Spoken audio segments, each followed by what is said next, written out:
বৈদেশিক মুদ্রা রিজার্ভ কি, কেন গুরুত্বপূর্ণ?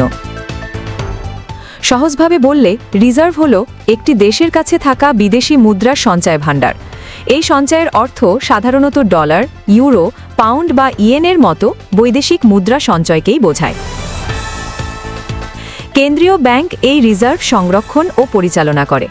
বিদেশি বাণিজ্য, ঋণ পরিশোধ, আমদানি খরচ বা জরুরি আর্থিক সংকট মোকাবিলায় এই রিজার্ভ কাজে লাগানো হয়।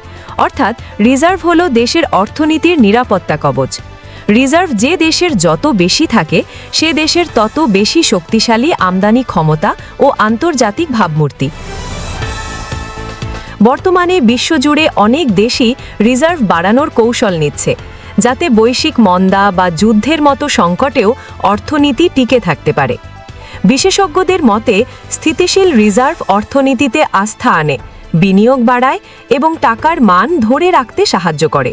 তাই সরকার ও কেন্দ্রীয় ব্যাংক রিজার্ভের ব্যবস্থাপনায় সর্বোচ্চ সতর্কতা অবলম্বন করে।